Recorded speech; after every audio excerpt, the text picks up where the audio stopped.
이야기 재구성이 굉장히 중요합니다. 그래서 모든 성패를 이야기 재구성이 가름한다. 이게 봐도 과언이 아니죠. 그래서 읽으신 다음에는 모든 작품에 대해서 성경도 마찬가지고 이야기를 재구성해 봐야 돼요. 그래서 이렇게 저도 다 읽은 다음에 이제 계속 방에서든 밖에 나가서 1시간이나 1시간 반 동안 걷습니다. 걸으면서 이걸 다듬어요. 도대체 이 이야기를 어떻게 정리를 할 것인가. 그리고 이 사람은 이제 작가 나름대로 자기가 이런 형식으로 썼지만은 그건 자기 생각이고, 또 정리하는 읽는 사람은 또 아까 롤랑 바르트 얘기했지만 이야기 재구성도 내 자유고, 또 이 책을 통해서 말하고 싶어하는 것 이거다고 생각하는 것도 내 자유란 말이에요. 그걸 통해서 책이 완성되는 거지. 지금 러시아 작가들처럼 이렇게 꼭 읽어야 돼? 그렇게 작가가 얘기하는 건 그건 자기 생각이지. 작품은 독립되어 있기 때문에 그렇게 봐야 됩니다. 그래서 이제 그게 이제 목사님이 이제 이야기 재구성한 건데, 중요한 건 전혀 책을 읽지 않은 사람이 딱 들었을 때도 아, 이 얘기가 이렇게 돌아가는구나. 그것이 이제 딱 와서 닿아야 돼. 그 성패가 거기 달린 거지. 나는 알고 있어요. 그러나 듣는 사람에게 얘기하는 건 듣는 사람 이해시키려고 얘기하는 거잖아. 내가 혼자 갖고 있으면 모르지만. 근데 우리 거의 앞부분만 읽은 목사님, 뭔 얘기인지 알겠어요? 답변이 바로 없는 거 보니까 이제 거의, 그러니까 이게 문제라니까. 이게 뭔 얘기인지 이게 딱 와야 돼요. 그러니까 설교도 스토리 라인은 스토리가 문제야. 스토리가 이게 뭔 얘기가 어떻게 돌아가는구나. 뭐 철학이 됐든 성경이 됐든 그걸 이야기로 딱 풀었을 때 아, 이런 얘기구나. 이게 딱 드러나도록. 그래서 그걸 자꾸 반복해서 연습을 하셔야 돼요. 훈련을 하고. 근데 이제 대부분은 그 라인만 중요하게 생각하거든. 그러면 안 돼요. 그래서 한번 목사님 잘 하셨는데 그런 부분을 조금 더 다듬어서 하면 좋겠다. 그러니까 나를 오늘 시키겠어 이렇게 생각하지 말고 항상 그걸 준비해 두셔야 돼요. 뭐 잘 하셨지만 제가 조금 다시 정리를 해보면 이런 얘기입니다.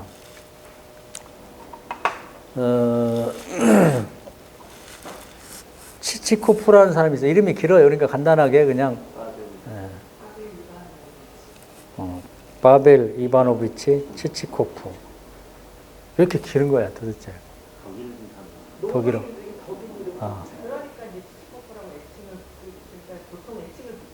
그러니까 안 그러면 이거 어떻게 하겠어.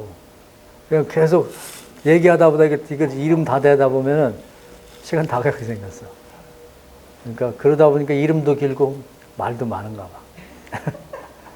치치코프라는 사람이 있는데 그 몰락한 귀족의 자녀입니다. 그래서 근데 또 이제 태어났을 때 이상하게도 그 가문의 그 골격이라는 게 있어요, 얼굴이. 근데 아버지도 안 갖고 그 집안에 골격이 안 나는 거야. 그러니까 이제 사람들이 여기 그렇게 나왔지 않으면 저거 지 엄마가 딴 남자 봐서 난 거 아닌가 이런 생각이 갈 만큼 안 닮았어요. 그러니까 자기 아버지가 싫어해, 얘를. 근데 아버지가 이제 가난하니까 잘 도와주지도 못하고 공부는 겨우 하는데 딱 한 가지 교훈을 남겼어요. 친구에게 돈 쓰지 마라. 그리고 사람은 배신하지만 돈은 배신하지 않는다. 이렇게 딱 그 교훈을 남겼는데 그게 아주 그냥 마음판에 새긴 거예요, 그거. 그래가지고 이제 학교를 졸업하고 사회에 나가서 악착같이 돈을 법니다. 부정한 방법을 통해서도 벌고. 되게 이제 3번의 기회가 있었어요. 돈을 모았는데. 나중에 부정한 것이 밝혀져갖고 이제 다, 그것이 없어져 버렸습니다. 자기 소원에는 예쁜 여자 만나서 자녀들과 자녀 낳고 대저택을 사서 이렇게 멋지게 한번 살아보고 싶은 소원인데 그걸 이루지를 못했습니다. 그러다가 이제 마지막에 나중에 어떤 양반이 그 농로를 이렇게 저당 잡혀서 돈을 좀 은행에서 빌릴 수 있는 방법이 없냐 이런 얘기를 전해 듣고 이 사람이 야, 이걸 잘 생각하면은 여기서 돈벌이가 되겠다 이런 꼼수를 생각해냅니다. 그건 뭐냐면 당시 행정이 잘 안 되니까 이 농노들이 이제 대지주가 농노를 막 1000명도 데리고 있고 500명도 데리고 있고 막 이래요. 근데 그 농노 한 명당 그 재산이니까 그 세금을 내야 됩니다. 세금. 일종의 재산세 같은 걸 내는 거죠. 근데 죽은 농노가 있어도 그래서 행정적으로 죽었다고 처리가 안 되면 그걸 세금을 내야 되는 거예요. 그러니까 치치코프가 지주들을 만나갖고 죽은 농노의 명단을 사는 거예요. 그러면 당신에게는 죽은 농노에 대한 세금을 안 내서 이익이고 내가 처리를 해주겠다. 그러면 자기에게는 그 죽은 농노가 살아있는 걸로 돼 있기 때문에 그걸 가지고 은행에서 대출을 많이 받겠다. 이런 생각을 갖고 이제 시골로 내려가서 이제 대지주들을 만나서 이제 협의를 합니다. 처음엔 잘 됐어요. 많이. 서로 윈윈하는 거니까. 잘 됐는데, 그래서 잘 나가서 이제 그걸 어떻게 잘 하면 이제 은행에 대출을 많이 받겠다. 이런 정도 됐는데, 2부로 넘어가면 이제 어떤 사건에 휘말리는데, 어떤 그 미망인 여자가 굉장히 유산을 많이 받은 여자가 있었어요. 이 양반이 자식이나 이런 게 없었나 봐. 그러니까 자기 유산을 사회에다 환원하겠다. 유서를 쓰고 죽었는데, 이제 그 인척들은 막 난리가 난 거지. 그 양반이 그냥 죽었으면 인척들에게 좀 얼마씩 이렇게 나눠주고 해서 좀 자기들이 유익이 될 텐데, 이 사회에 환원하다니. 그래서 치치코프가 개입을 해가지고 유서를 위조를 합니다. 그래서 지난번 유서가 있던 건 사실이지만 죽기 전에 마음이 변해서 다시 유서를 썼다. 그래갖고 이제 그 인척들과 이렇게 해가지고 인척들 얼마 누구 주고 얼마 주고 이렇게 이런 식으로 했다고 이제 문서를 위조를 합니다. 그래가지고 이제 뭐 나중에 뭐 이러저러한 그 나쁜 소문과 함께 연루돼서 이제 2가지가 걸려요. 그래가지고 죽은 농노를 샀다는 것과 그리고 이제 이 문서를 위조했다는 얘기가 걸려가지고 이제 거기 총독이자 공자한테 잡혀가서 결국 이제 매를 맞아 죽든지 아니면 시베리아 위양을 가든지 뭐 이런 큰 벌을 받게 됩니다. 그런데 이제 거기서 그런 일이 있기 바로 직전에 그 지역에 그 아주 현자라는 사람을 하나 만나요. 근데 뭐 이 사람은 이제 다른 이제 지주들하고 다르게 농노에 대해서 잘 해줘야 되고, 뭐 땅을 사랑해야 되고, 뭐 이런 굉장히 그 평소에 만난 지주들하고 다른 얘기를 해요. 그래가지고, 이 사람이 콘스탄스라는 사람인데, 콘스탄조글이라는 사람인데, 콘스탄조글이라는 사람인데, 이 사람이 이제 치치코프가 당신 참 대단하다 그러니까 내가 대단한 게 아니고 내가 존경하는 사람인데 자기는 그 사람에 비하면 발바닥 때만도 못하다. 깜짝 놀랐죠. 그 누구냐면 이제 무라조프라는 사람인데 이분은 엄청난 재산의 소유자입니다. 그러니까 1000만 루블이니까 뭐 거기 표현으로는 러시아 땅을 반을 살 정도의 재산이라고 그래요. 근데 부정한 방법 하나도 안 쓰고 그 많은 재산을 모았는데 아주 검소하고 또 절약하고 겸손하고 지금도 놀지 않고 세관원 일반 세금 징수원으로 근무를 하면서 그렇게 자기 먹을 걸 벌고 있는 아주 모범적인 사람이라는 거예요. 그래서 이제 그 사람의 집에 3명이 가게 됩니다. 치치코프하고 호르부예프하고 비스넵 코프 뭐야? 이름 잘 모르겠어.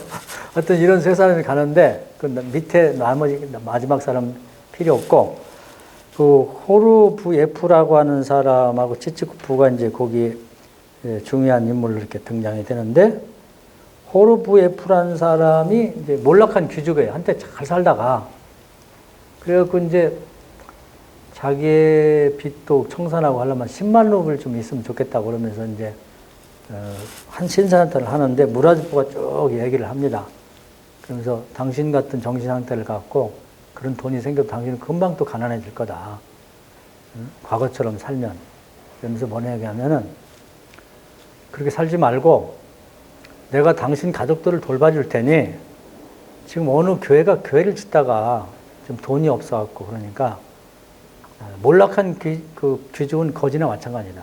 허름한 옷을 입고 마차를 타고 전국을 돌면서 헌금을 가서 거둬와라.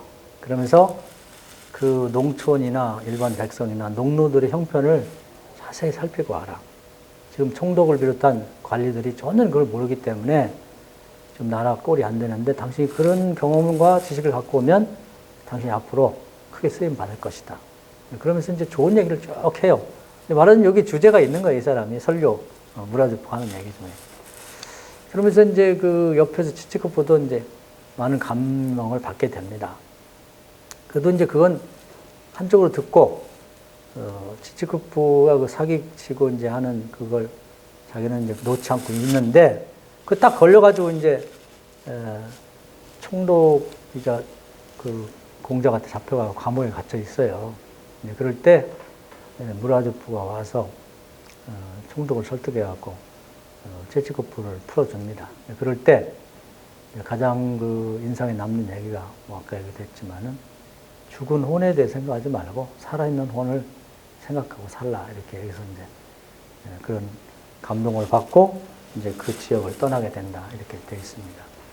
이제 죽은 혼이라고 하는 이제 제목이 많이 생각하고 붙였을 것 같아요. 그러니까 여기 이제 치치코프 같은 경우 보면은 그가 살아가는 삶의 그 어떤 그 스타일이라는 것이 죽은 자기 아버지가 남긴 얘기에 완전히 그냥 거기에 빠져 살게 마련이거든요. 그 교훈을 쫓아서. 아버지는 죽어 없어졌는데 아직도 그 죽은 혼이 마치 살아있는 것처럼 아들을 지배하고 있습니다. 그러니까 우리 인간은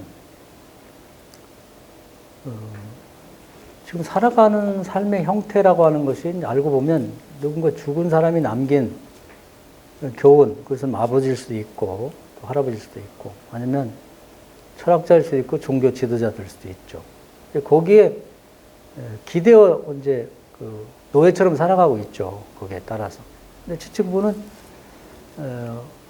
친구를 위해 돈을 쓰지 말고 악착같이 돈을 모아라. 사람은 배신해도 돈은 배신 안 한다. 이제 그것이 아주 자기 머릿속에 깊이 박힌 그런 어떤 자기 인생관이나 가치관이 되어서 살아가게 되는 거예요. 그러니까 죽은 혼에 의해 지배를 받고 있는 거죠. 근데 우리 대부분이 그렇게 살고 있다는 거죠. 그 다음에, 이 치치코프가 돈벌이를 하고 싶고 하는 것은 뭐냐면 죽은 혼들을 담보로 잡는 거죠. 그러니까 농노들이 죽었는데 죽은 혼들을 담보로 잡는데 지금도 보면은 우리가 뭐 대화를 한다든지 뭐 논문을 쓴다든지 할 때 보면 다 죽은 사람들이 남긴 그 재료들을 기대서 그걸 담보 잡아서 얘기를 하거든요. 근거 삼아서 플라톤이 얘기했다. 아리스토텔레스 얘기했다. 심지어는 뭐 하이데거가 얘기했다. 이러면서 그걸 에피스테 삼아서 뭐 철학적으로 얘기하면 얘기 안 하지만 알고 보면 죽은 자들이 남긴 이름이나 아니면 어떤 그 무슨 이야기들을 담보 잡는 건 똑같아요. 단지 돈을 빌려 안 빌려 하는데 그것도 다 돈벌이 하려고 그런 식으로 갖다 쓰는 거거든요. 그리고 또 지주들을 보면은 지가 벌어서 쓸 생각 안 하고 유산을 어떻게 좀 죽은 자들이 죽은 혼이 남긴 유산에 기대가지고 그것 좀 어떻게 자기가 차지해갖고 먹고 살까 이 생각만 한다는 거죠. 그래서 우리가 얼마나 지금 현재를 살아가고 있는 우리가 죽은 혼들이 남긴 이야기에 완전히 뭐 세뇌 교육돼서 살고 있고 죽은 혼들이 남긴 유산들에 기대어 살려고 하고 또 죽은 혼들이 남긴 이야기들 같은 걸 근거 삼아서 그걸 벌이를 해먹고 살려고 하는 생각을 하고 사는가. 그러니까 정신적으로도 그렇고 학문적으로도 그렇고 실제 생활에서도 그렇고 죽은 혼과 이렇게 너무 거기를 기대고 산다는 거죠. 고골이 하고 싶은 얘기 그거예요. 우리는 이제 죽은 자 우리하고 아무 관계가 없는 걸로 생각하는데 우리는 다 죽은 혼에 의해서 지배를 받고 있는 거예요. 알고 보면. 이게 큰 문제라는 거죠. 그래서 이 무례풀을 통해서 하고 싶은 얘기는 죽은 혼과의 관계를 끊고 살아있는 혼들을 바라봐라. 너 자신도 그렇고 지금 살아있는 혼들, 살아있는 농노들, 농민들, 사람들의 혼이 무엇을 생각하고 어떻게 살아가고 뭘 요구하는지를 좀 귀 기울여 들으라는 거죠. 근데 우리는 지금 사람들이, 살아있는 사람들의 얘기는 귀를 기울이지 않아요. 귀를 기울이는 것처럼 보여도 사실은 그렇지 않다는 거지. 이제 이 기독교도 그런 것 같아요. 기독교도 이제 조금 얘기가 좀 종류가 달라질 수 있지만은 우리는 언제부턴가 하나님의 말씀만을 강조합니다. 하나님의. 근데 뭐 우리 기독교는 좀 달라요. 예수님이 살아계신 분이니까 부활하셔서. 그러나 그럼에도 불구하고 이제 구조적으로 봤을 때 하나님을 기대 가지고 계속해서 이제 사람들을 뭐 이렇게 지배하고 그걸 통해서 뭔가를 이제 그 이익을 취하려고 하는 걸 하나님을 이용을 많이 한단 말이에요. 다른 종교는 말할 것도 없고 공자가 어떻겠다, 뭐 부처가 어떻겠다. 그러면서 실제로 이제 교인들이 하나하나 가지고 있는 그들의 이야기나 그들의 소원이나 그들의 문제를 잘 기그리지 않습니다. 기도하면 되지 뭘 그래. 성경에 이렇게 돼 있는데. 이런 식으로. 근데 그럼 기독교가 정말 그러냐? 그건 아니란 말이에요. 예수님 오셔가지고 하나님 얘기는 산상수훈에서 다 끝냈습니다. 그 사람을 만났을 때는 그들의 얘기를 들은 거예요. 아픈 자를 치료해주고, 가난한 자를 부유케 하시고, 갇힌 자를 풀어주시고, 또 귀신에 눌린 자를 해방시켜주고. 그렇게 했지. 언제 예수님이 사람들을 만나가지고 산상수훈 외에 뭐 하나님 이렇게 하니까 이렇게 하라고 한 일이 없잖아요.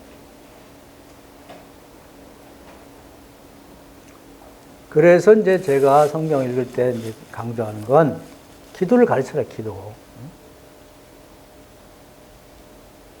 그걸 통해서 하나님을 만나도록 만들라 하는 얘기입니다. 그래서 여기 무라르프 얘기는 왜 사람들이 죽은 혼에 기대어만 살려고 하느냐. 살아있는 혼들을 연구하고 그들과 함께 살아가라. 그들 속으로 들어가서 이제 그 얘기입니다. 과거에 내가 귀족했다 하는 거, 또 자기 조상 귀족들이 남긴 걸 흥청망청 살던 삶을 포기하고 그냥 농노와 같은 그런 사람의 그런 형편으로 돌아가서 그들에게 다니면서 그들이 갖고 있는 조그만 돈이지만 그들에게서 헌금을 걷고 그들이 어떻게 살아갔는지 그 신앙 형편이나 그들의 삶의 형편을 한번 돌아보면서 살아있는 손들에 대한 관심을 갖고 살아라. 그것이 바른 삶의 길이라고 하는 걸 보여주는 것이죠. 그러니까 굉장히 깊은 얘기를 하고 있어요. 우리 자신도, 그래서 이제 우리가 소설을 꼭 읽어야 되는 이유가 거기 있습니다. 철학이라는 건 다 옛날 얘기거든요.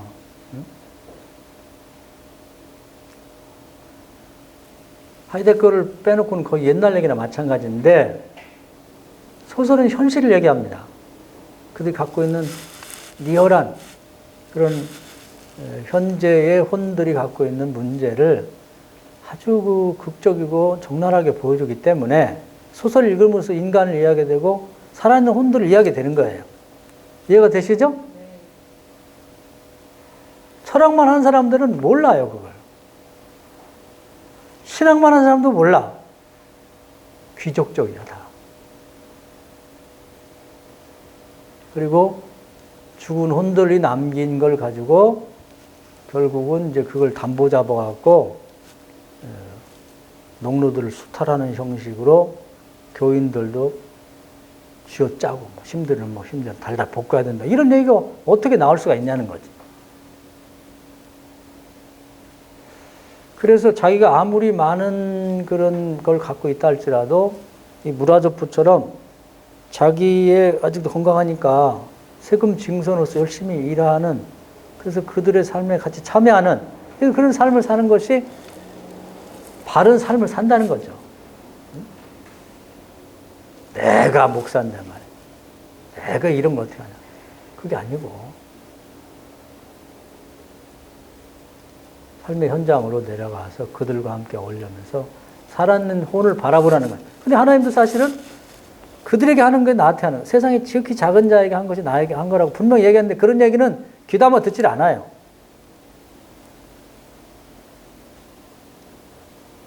그래서 그런 이제 이야기를 하고 싶어 쓴 건데 내가 볼 때는 완성이 되지 못해갖고 이제 결국은 하고 싶은 얘기를 해야 되겠는데 소설을 형상화를 못해갖고 이제 2부에서 그냥 아예 설교로 무라조프를 통해서 나 이거 쓰려고 했었어 이렇게 하고서 이제 끝낸 것 같아요.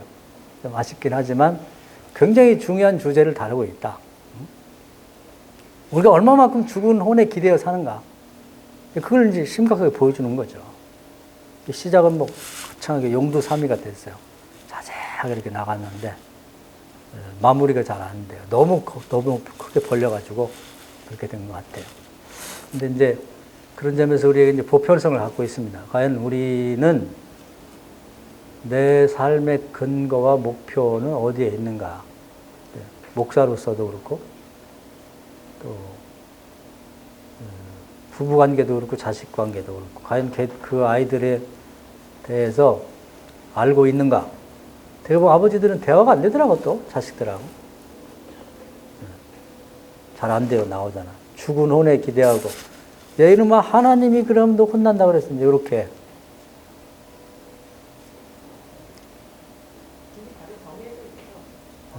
그렇죠. 딱 정해져 갖고 아들을 농노로 생각하는 거죠. 말하면 탁탁 듣는, 그렇게 살아주기를 바라는 그런 형태를 말해주고 있는 것입니다. 이건 굉장히 심각한 걸 우리에게 얘기해주고 있어요. 그래서 오늘 한번 이 얘기를 한번 잘 생각해 보시고 나를 지배하고 흔드는 것은 과연 뭐지? 목사도 이런 사람이 있어요. 목회도 돈 있어야 돼. 근데 그 누구한테 들었겠지? 자기 아버지가 목회하면서 돈 없어 시달려가지고 야 막자같이 모아. 은퇴하고 나면 돈 있어야 되더라. 이런다든지. 목회도 돈 있어야 돼. 그게 막 잘 박힌 목처럼 가슴에 새겨져가지고 목사도 막 1,000억 있어도 짜장면 한 그릇 안 살면서 그냥 악자같이 모아. 이런 사람이 있거든요. 그 사람은 죽은 혼 중에 누가 그런 얘기를 했을까요? 그 괜히 생기진 않았을 거란 말이에요. 그래서 우리 각자가 치치코프는 그런 가슴에 새겨지는 그 자기 죽은 아버지 혼이 일생을 지배하고 있었는데 과연 나는 뭐가 나를 지배하고 나를 흔들고 있나? 나의 가치관의 핵심은 뭔가? 그걸 한번 깊이 생각할 필요가 있다는 거죠. 그런 점을 얘기해주고 있고 또 내가 담보 잡아서 늘 근거 삼고 이익을 보고자 하는 그 근거는 과연 어디 있는가? 우리는 이제 성경을 많이 근거 삼고 얘기를 하죠, 사실은. 근데 과연 그게 이 돈벌이나 이익의 수단으로 생각은 안 돼요. 과연 성경이 그렇게 이용되려고 성경이 있는가 하는 것도 한번 생각해 봐야 되겠죠. 그리고 또 어떻게 유산, 교회도 좀 자기가 나가서 개척해서 뭘 할 생각 안 하고 남이 나보다 앞선, 그것도 다 유산이죠. 어떤 목사들이 50년, 100년에 걸쳐 이룬 교회 같은 데 가서 좀 들어가가지고 유산을 누리고 싶은 생각, 그런 거 많잖아요. 우리 정치를 하든지 해가지고. 그게 다 똑같은 얘기 다 걸리는 거죠. 문서를 위조해서라도 학력도 속이고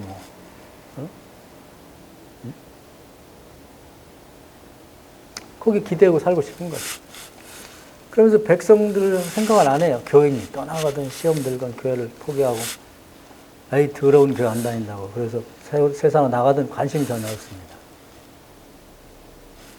그 교인들, 평신도 내려가서 그들이 생각하고 그들이 바라고 원하는 거 뭔가를 한번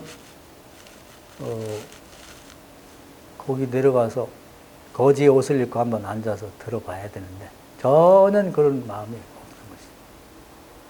교회도 그렇고 사회도 마찬가지다. 요즘에도 보면 요즘에 청문회 가지고 뭐 점이 가경이죠. 보면은 뭐 옛날에 자기가 막 이렇게 막 할 때는 그냥 사람들 닥달을 하는데 자기를 또 까집어 보니까 뭐 별 짓을 다 하고 대법원 판사 될 사람이 뭐 주식 투자를 몇 번? 1,500번 했다. 뭐 이래가지고 그 참 다 여기에 걸린 거죠. 다 걸린 거예요.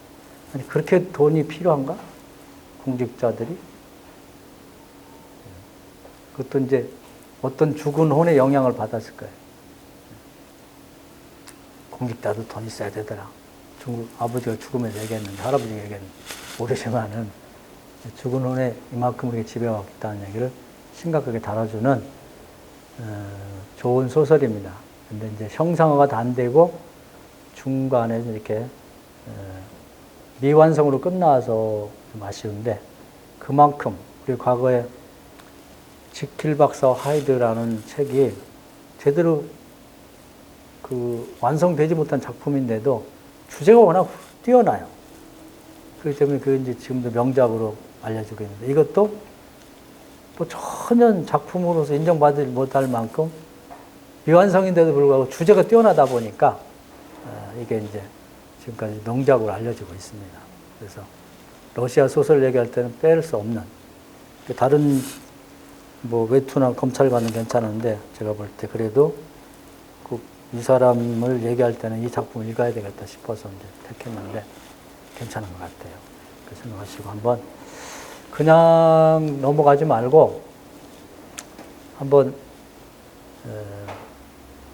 여러분 자신의 삶을 비춰가지고 한번 보세요. 굉장히 우리에게 중요한 걸 가르쳐주고 있어요. 나는 과연 어떤 죽은 혼에 의해서 지배받고 있는가? 내가 어떤 결정적인 일을 할 때 내 중심에 있는 가치관 어디서 형성된 건가 하는 생각을 보면 좋을 것 같습니다.